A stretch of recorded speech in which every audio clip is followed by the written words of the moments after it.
Hello everyone, welcome to my channel.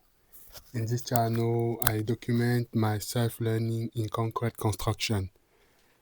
Bienvenue à tous et une fois de plus, bienvenue dans Widmatech. Widmatech est une chaîne de challenge autodidacte.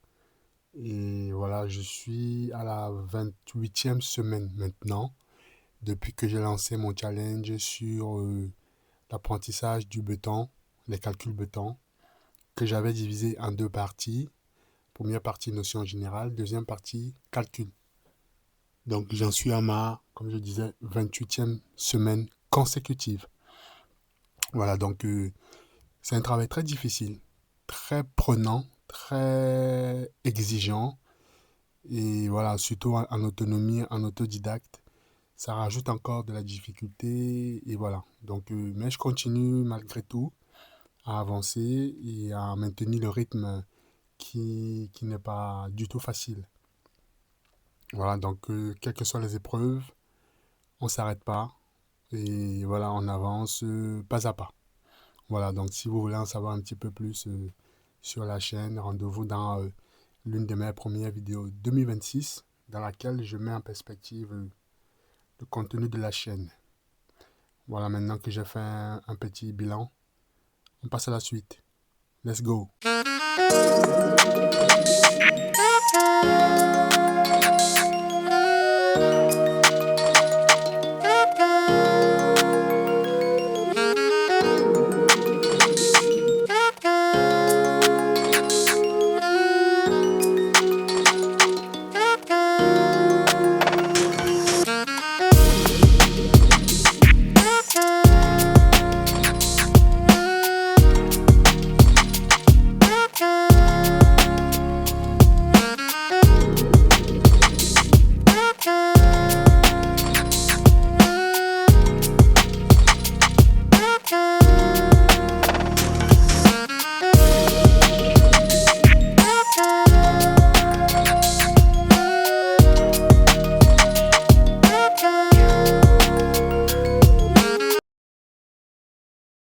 Alors dans cette partie,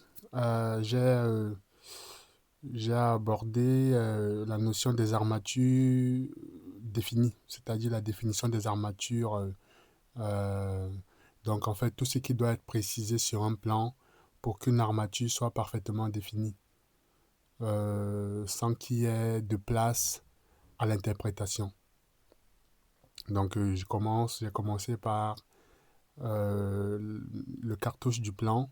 Donc c'est l'endroit où on regroupe les informations qui s'appliquent à l'ensemble des armatures d'un plan plutôt que de les répéter partout, notamment la nuance d'acier, les diamètres de cintrage, le type d'ancrage utilisé pour fermer les cadres et l'enrobage nominal. Donc ce sont des valeurs par défaut qui s'appliquent sauf indication contraire.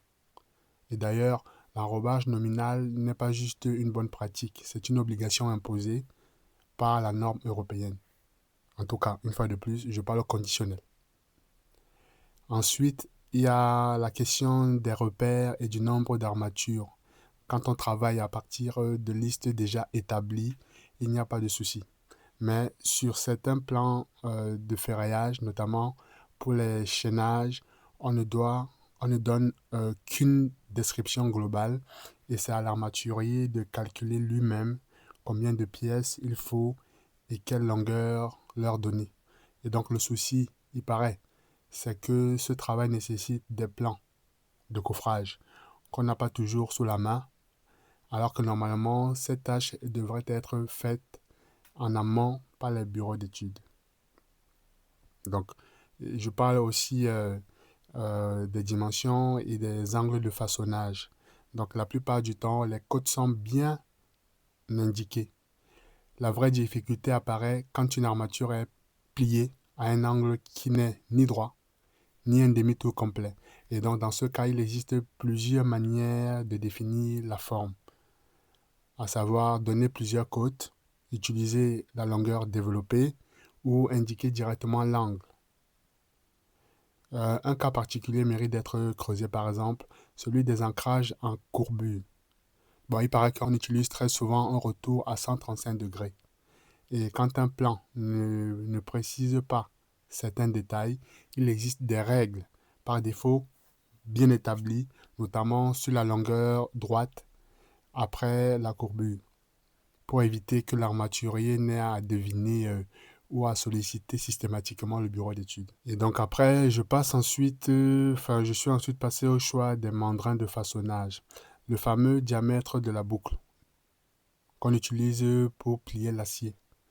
En fait, il paraît que l'ancienne règle qui donnait les diamètres minimaux selon le rôle de l'armature n'est plus valable aujourd'hui. Elle est remplacée par un calcul basé sur les normes actuelles pour éviter d'écraser le béton au moment du pliage. Et ce qui est important à retenir, c'est qu'il ne faut surtout pas se contenter du minimum théorique. Ça peut rendre le pliage difficile, ralentir le chantier et donc compromettre la durabilité de l'ouvrage. Voilà, donc ensuite j'ai continué avec la fermeture des cadres. Contrairement à ce qu'on pourrait croire, il paraît que ce n'est pas la peine que le plan précise dans quel angle exact il faut fermer un cadre. Du moment qu'on utilise un ancrage conforme aux règles, le cadre fermé est considéré comme parfaitement continu, peu importe la solution choisie. C'est même préférable de laisser cette liberté à l'armaturier qui saura choisir la solution la plus pratique pour la mise en œuvre. Donc une fois de plus, ici, tout ce que je dis ici, là, en fait, c'est un bilan de ce que j'ai appris. Je parle au conditionnel. Alors, je le précise de temps en temps pour que ce soit clair. C'est super important. Voilà. Parce que je ne suis pas spécialiste de ce domaine, j'apprends, comme je l'ai déjà dit. Et donc, je n'ai pas assez de recul pour vérifier précisément toutes ces informations. Je travaille avec un document officiel, donc il se peut que certaines informations ne soient pas à jour. Voilà. Donc, c'est pour ça que je parle toujours au conditionnel. Donc, j'ai également vu les positions relatives des barres entre elles. Quand une poutre a plusieurs lits d'armature superposés, l'écart entre ces lits n'est pas toujours indiqué. Et donc la règle il paraît qui existe, c'est qu'on ne doit pas accoler plus de deux lits, sauf indication contraire. Mais c'était au bureau d'études, une fois de plus, de préciser lesquels peuvent être regroupés et lesquels doivent être séparés. Et il faut aussi penser aux exigences liées à la résistance au feu, qui peuvent complètement changer ces positionnements. Je mentionne également deux cas particuliers. D'un côté, les barres d'ancrage, façonnées trop proches les unes des autres, où la distance entre elles doit absolument être indiquée puisqu'elles influencent les diamètres de façonnage possibles. Et de l'autre côté, les barres dites flottantes, comme les relevés ou les suspentes, dont la position n'apparaît pas toujours sur les plans d'armature. Dans ce cas, seul le plan de coffrage permet de savoir où les placer réellement. Et donc après, je reviens ensuite sur l'enrobage.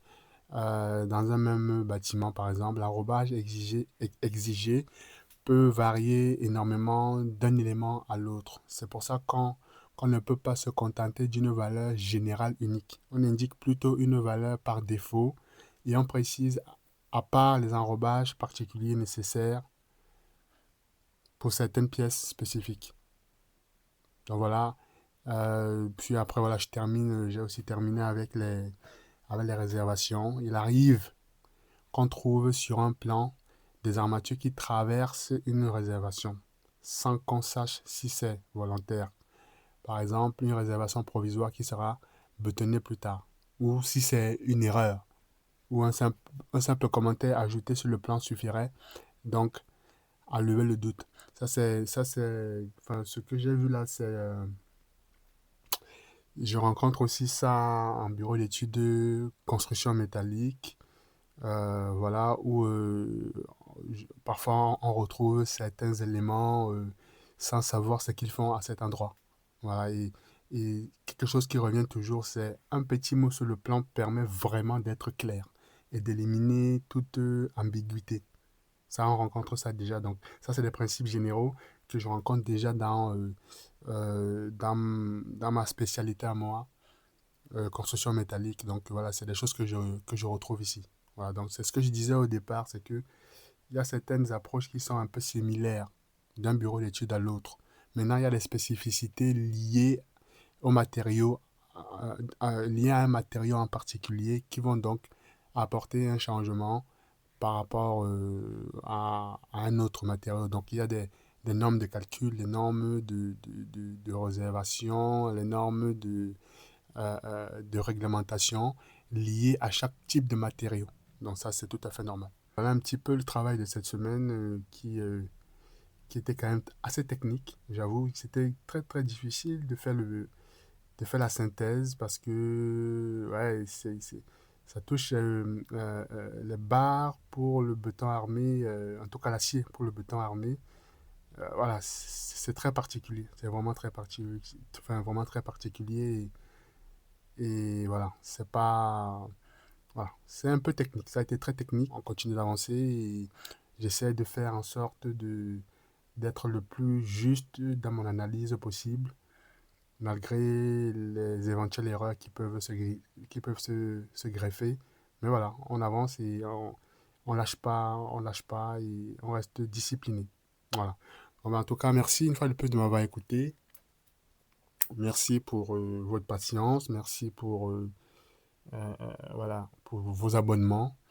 Pour les nouveaux, n'hésitez pas également à vous abonner pour suivre en temps réel cette aventure, comme je le dis souvent, qui se veut d'abord humaine, avant tout. Voilà. Merci une fois de plus. Bon week-end. En tout cas, bonne fin de week-end et à la semaine prochaine. Thank you for watching and see you next video. Goodbye.